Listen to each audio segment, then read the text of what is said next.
friends, Jessica here with Creators Couture, and I am so excited today to share with you my new Photoshop brush collection, Embroidery Magic. I have been working on this for months and months once I figured out this technique. And as many of you guys know, I launched my Happy Stitches collection for Adobe Illustrator back in 2020. And with this, I was able to use the image brush technology of Adobe Illustrator to create these really dimensional thread brush strokes that really looked realistic and were really fun. But I wasn't able to do the same with Photoshop, to be able to create brush strokes that were really had that texture, that depth, the dimension, and also the direction of stitches. I've been playing with it on and off for years, trying to really get that sort of effect. And finally, I've done it. So I'm so beyond excited to share this brush collection. And once I got that sort of technique down, I've spent the last months refining this and perfecting this so that you guys just get to have fun. You don't have to have any of the stress. I have pre-colored texture palettes. You're going to be going crazy. So in this really brief tutorial, I'm just going to break down the essentials of working with these brushes, and we're going to have so much fun. So let's get started. Okay, so before I go into the tutorials, I'm just going to give you a little preview of the stitches and give you guys some ideas of what you can be doing with these brushes. So here I have got my stitch chart, and I've got them numbered, and I turned this into a nice little cheat sheet, and I have so many different kinds of stitches. In fact, this whole collection has over 160 different brushes, and as you can see, we have got classic like embroidery style brushes. We've got ones that look like knit, crochet sort of effects. And what's even crazier is that you can sample from different texture palettes and have multiple different brush effects with one single brush. So you can use, say, brush 51 with texture palette number 1, and it'll look totally different if you use texture palette number up to 15. So I've got actually 15 different texture palettes, and I've got some that look like real embroidery stitches. I've got kind of knitted effects. I have got thread, like felting and thread painting, all different kinds of really cool sort of brush strokes, some that look like velour. And so you get the whole gist of the brushes here. And I'm going to show you some preview images that I've made and some samples. So let's scroll through these if I can work. Let's see, go to the next image. Let's see here. Okay, so here is some different illustrations. I'm just getting started, but these are some of the samples that I made to give you an idea of what you can do with the brushes. You can make lettering. This is really fun.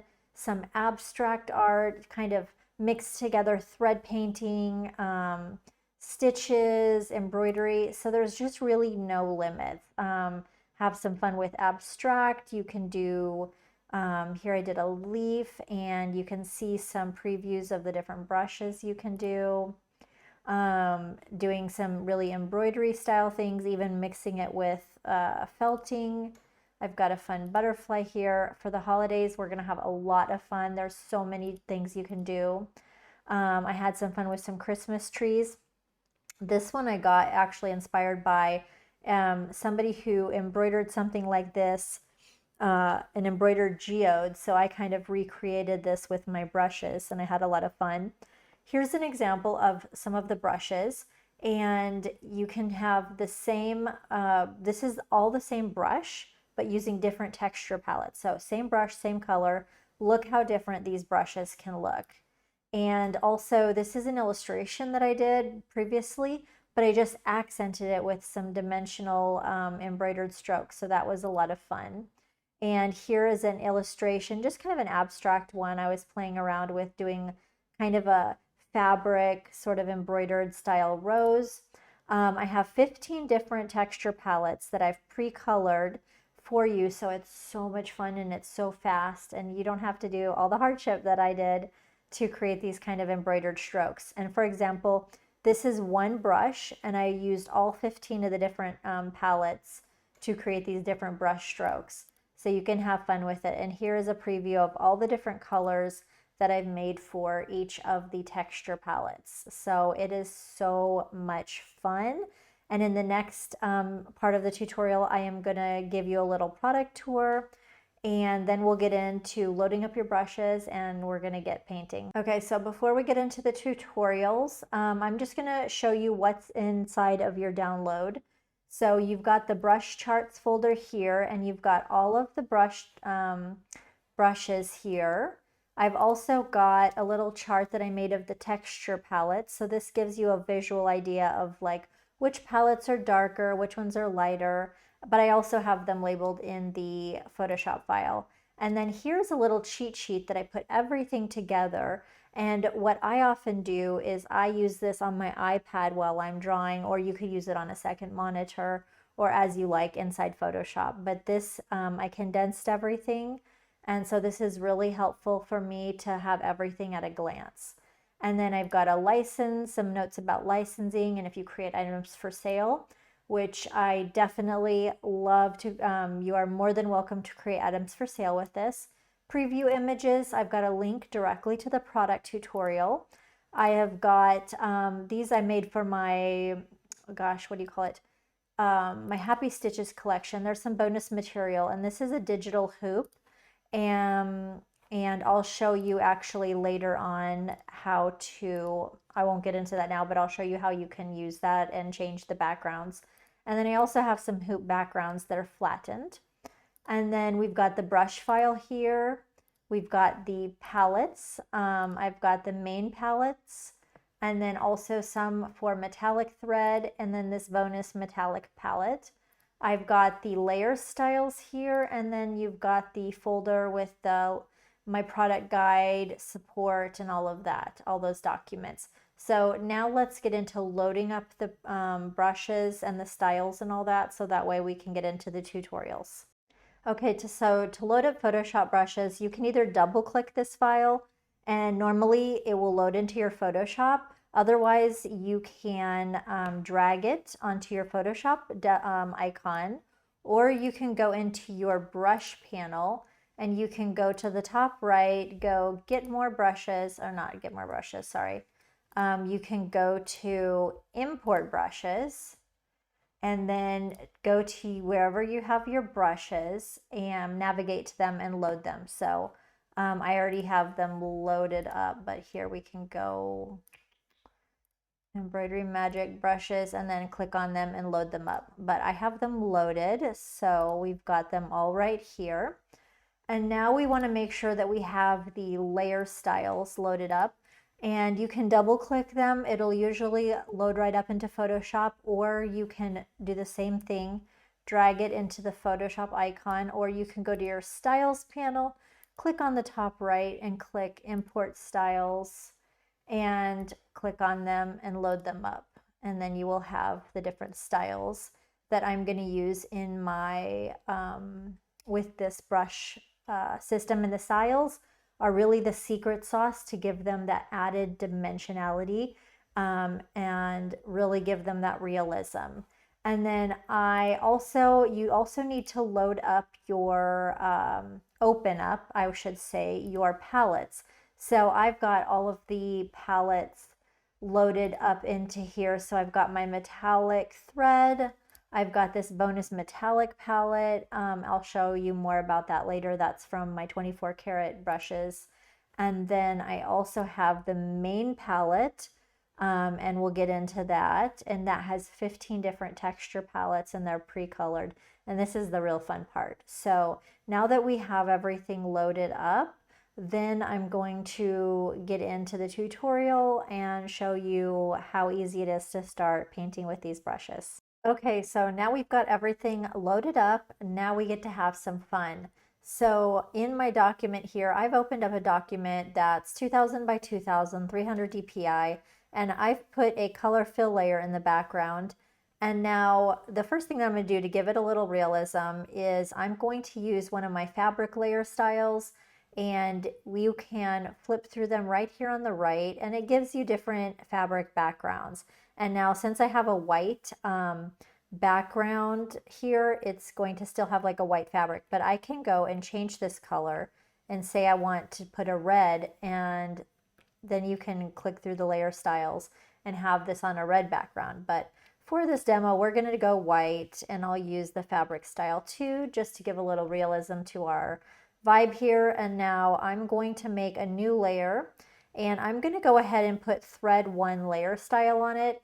And our brushes look really cool, but the thread styles are the really secret sauce to adding dimension and giving it that realism. And you're going to see as we start painting here. So these are the brushes here. Every brush is numbered, and then it also has a P something after it. P7, P1, P10, P11. So I went above and beyond here. All my brushes are preloaded with an image palette in there to give it the look, so that you can take these brushes right out of the box and start drawing with them, and you can pick that brush up and preview what the brush is going to look like without having to load it yourself. So here is some of the brushes that we have here. I love this one.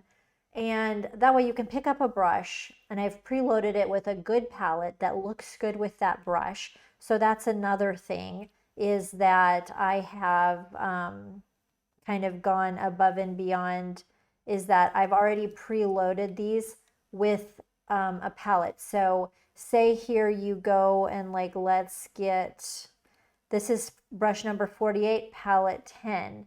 So that's a good starting point, and we've got this really cool stitch brush, and look at all those gorgeous fibers and everything. See how like gorgeous that looks and realistic it looks? So what you can do is, if you want to emulate this brush stroke, you can, I've got brush 48, and now say I want to change the color of this. I can go over and I can go directly to number 10 and then sample from that palette, and I'll get into this later. But the first thing that I wanted to tell you guys is that these brushes use the Photoshop mixer brush technique. And if you're familiar with some of my other brushes, you will know this technique. So basically, we're using the mixer brush over here. They're all these brushes by default are mixer brush. And they've got the wet, I've already done all of the wet and dry settings. And I've loaded up some image into this brush, and that's what is this gives it that amazing fabric sort of or thread sort of effect. And then we're going to get next into the palettes over here, but basically you can just go ahead and brush with these brushes, but the palette is what you're going to be using all the time to load up into that brush. And most of you guys know how to do this, but I'm just going to quickly go over here. I've got this layer selected, layer number 1, palette number 1, and I can Option or Alt click on my, if you're on a PC, and hover over a color and Option or Alt click, and now it's going to load that palette into this brush, and then there we go. And now I'm just going to give you a, I'm just going to show you, I'm going to put this brush here. I love this, brush number 72. Now I'm going to turn off the layer style. And do you see how different that is? By adding that little bit of bevel, little bit of drop shadow, it makes all the difference and gives it that realistic look. And also one other tip that I would like to give you is I will recommend to make strokes on their own layer, or make, as many layers if you have for each different kind of level in your brushes. So that is the brushes and the layer styles here. Now let's go ahead and get into the palettes here. So I'm going to do a little breakdown to show you this palettes and what I did with this. This took a lot of thought and planning. So not only I had to find the perfect images, manipulate them, work with the proportions to get them right for these brushes. It was so complex. I'm like, I will never fully tell you what I did and I've redone these palettes, readjusted them, just to figure out what palettes to use with what brushes, how to get these palettes to have the right mix of sort of thread texture in them so that it looks good. I mean, it's crazy. So, but I've done all that so that you just get to plug and play. You get to pick up a brush, sample from these palettes, these color palettes over here. I carefully went through and tried to get as many shades as possible. And for each different texture, we've got all these colors. And not only that, for each color, you've got a light, medium, and dark variation. So this just makes it so easy and so fun. And the cool thing is I've got all these palettes loaded up into one document. So here's palette number 1, here's palette number 2, here's palette number 3, we've got 4, 5, and all of these give different effects to the brushes. And what's cool is you can use any palette with any brush and play around and see what looks good. Now, not every palette is going to look good with every brush, but you have millions and millions of possibilities. And to get you started, of course, I have given you a palette that I know looks good with that brush. There's palette number 8, palette number 9, 10, 11, 12, 13, 14, and 15. But what's cool is by putting these all together into one document, you can use them all interchangeably without opening and closing documents. Now this is a big file, so if you have a slowdown or something, well, it's really just the one palette. It should be fine for most computers. Mine is not on a huge RAM and I do just fine, but you might not want to have a ton of extra, maybe not have also the metallic ones open, or, you know, not have a ton of documents open because this palette is quite big. Or if you have like a really older computer, you can take out the ones that you use a lot. But what I do is, and what's really cool is, yeah, like you don't even have to like hide, you know, when you're working with this, you don't have to, you know, go through and turn on and off the layers because all the colors are all in the same places. So what I do is I option click and I'll make this option click. I'm just using my zoom out tool. I make this really small and keep this over to the side. And that way I can focus more on my document that I'm working with. And I really just have to, like, say I have a brush here. So what do I've got? I have like brush number 72. So I can just go over here and like say, okay, brush 72, palette 3. You don't have to use that palette. That's just, you know, a great starting point. So I can go over here to my palette document, to go over here, click on palette number 3 and option click. And it doesn't matter that it's small. I just have to hover over the color. So let's get a pink one. And now draw in pink here. Or we can go in darker pink. And then we've got a darker pink, lighter pink, and lighter pink. And let's see here. And so, or we can try another palette. So let's go to like 10 and let's go to blue, option click to load that color up. And now when we're sampling here, we are going over to our palette document, touching whatever layer we want to sample from. That's the palette. Brush number 2, or that's palette 2 light. Let's go for like a yellow here. And there we go. But what's so super great is I can just keep this over here as small as possible, and I can just touch the layer that select the layer that I want to sample from, and then go back over here, option click to load that image of that palette into my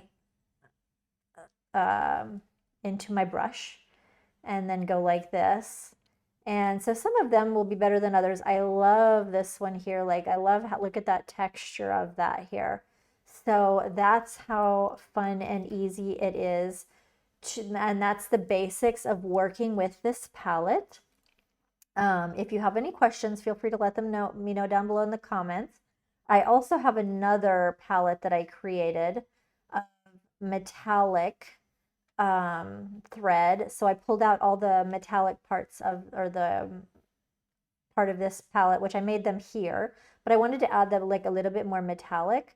So I've got, this is my metallic, like metallic thread, but I've also got gold, desaturated gold, warm silver, cool silver, rose gold, and down to copper. And the same principle applies. You can, like I'll go to my gold and option click, load that palette up, and then I can go over here and I've got like a nice metallic thread.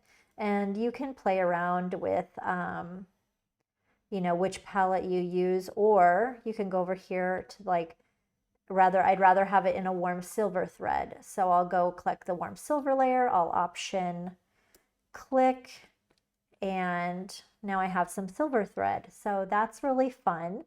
And then as a bonus, just to throw in, I have my famous gold palette that I use with many of my brushes. And you can also play around with this for some like metallic accents. And you can option click, same thing, load up that.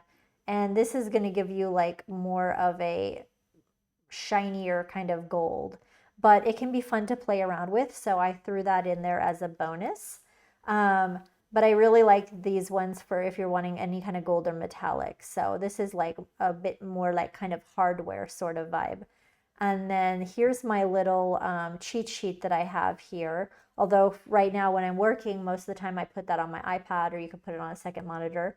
But let's just go back to my main palette here and go like this. And that is the basics of working with it. Let me go into, I'll show you this digital hoop here. So just, this is another bonus material. This digital hoop, like you can click on this, the hoop fabric inside, and you can change the fabric. I can zoom in here a little bit so you can see that. So this is fun in case you want to have that hoop sort of effect. And then you can go into the background and same thing, change the color or change the type of fabric. And then also, of course, if you change the color of the shape here, then you can change the color of the fabric and stuff. So you can do that for both the foreground and the background. That's a little bonus. I had put that in my Happy Stitches collection, so you guys can just have that in case you want to give that really like cute embroidered effect with the digital hoop. So I'm not going to save that. So that is the basics. And now I'm going to go through and in my next part of my video, I'll have some little pointers about working, just about refining your technique a little bit. So one of the little details that I want to go over is the thread styles. And so the thread styles are a great starting point for you, especially with the size of the brushes that they are by default. So I went ahead and put thread 1 brush style on this, but what you can do is flip through and look at the different thread styles. And you know, you might see one that's like a little bit better, like thread 6, that added a little bit of oomph. Look at thread 1, thread 6. And each brush will be a little bit different. But these are a great starting point, and I do these to make your life easier so you don't have to figure that out every time.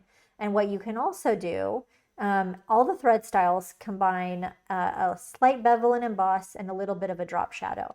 But what you can always do is go into the bevel and emboss, and you can play around with the, you know, the strength of the shadows, lighten it a little bit. You can play with the size, all of this, the depth. Just, you can fiddle with the sliders, and you can always refine it to your specifications. So they're just a great starting point, but I really find them essential because look, if I turn the style off, it's so different. It's just that little bit of bevel and emboss and that little bit of drop shadow that turns it into a thread with dimension. It's amazing. And also another thing is you'll notice that for each style I have a dark background version. So say I want to put this like on a darker background. Now look how harsh that looks. It's too much. And so that's like thread style 6. But if I go here and I go dark background, then that will turn off, make it like much more subtle. So the dark background version basically lessens the drop shadow, because with the dark you already have the darkness, so the drop shadow is too harsh. So that's just a little helpful tip for working with the brushes and really getting that really taking advantage of those thread styles. But I wanted to reiterate that if you're definitely shrinking the size of the brushes or enlarging them, then you'll probably want to adjust the styles of the thread to fit your design. Another thing that I wanted to tell you to keep in mind is scale and proportion, because the beauty of these brushes is that we see them and we really see them at a good size and everything.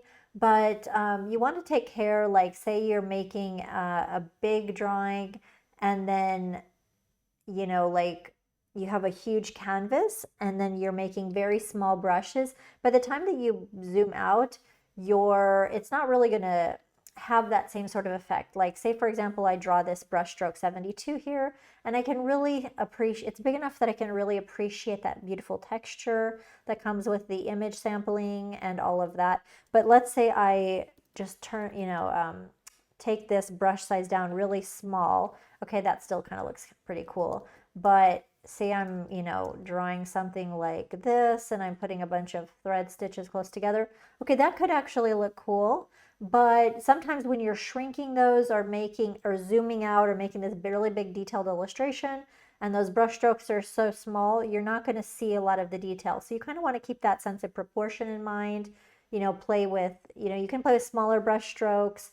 But just remember that if you zoom out or you're doing these in a very small way, it's not going to have the same impact as if they're a little bit bigger. So you kind of always want to keep that in mind when you're doing your illustrations, that sense of proportion. And if you take them super, super tiny, you're not going to get all of that sort of effect. So keep that in mind.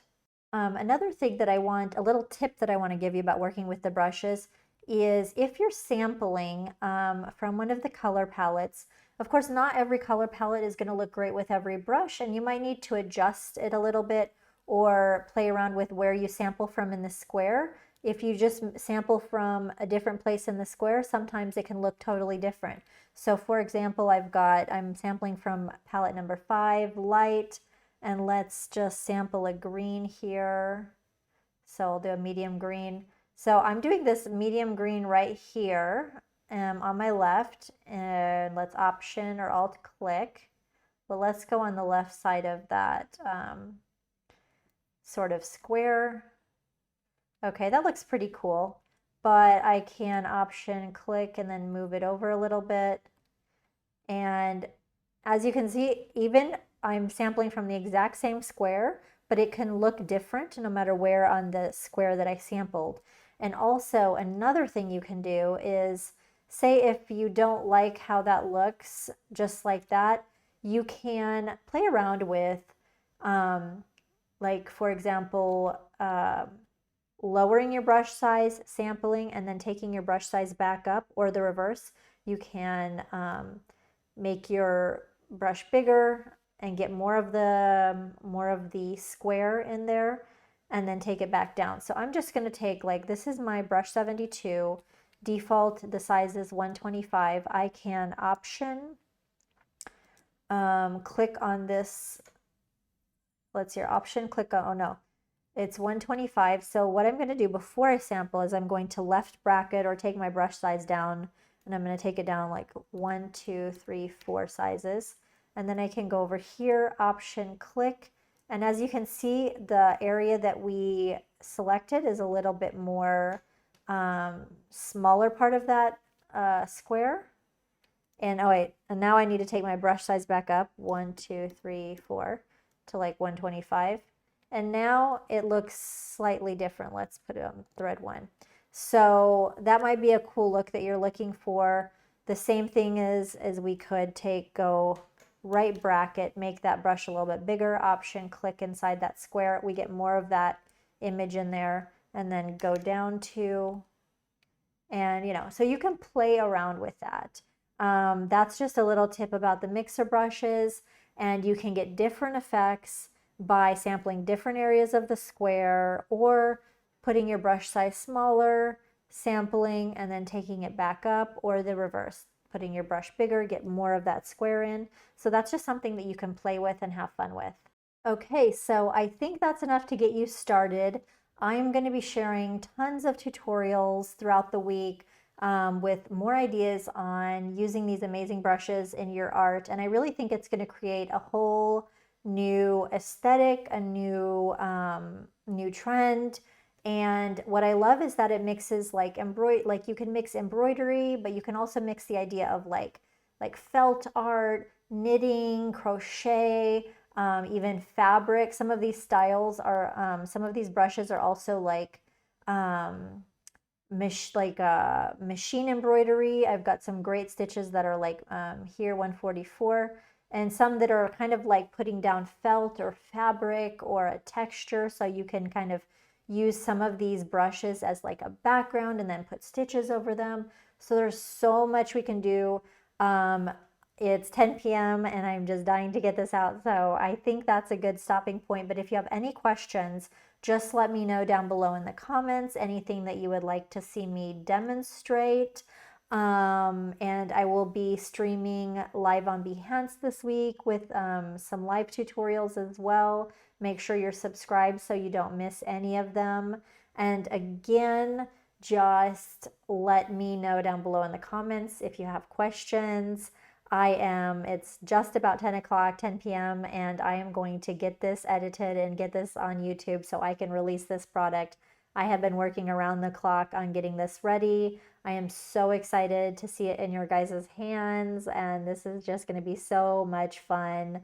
Thank you guys again for your support, and I will see you on the next tutorial.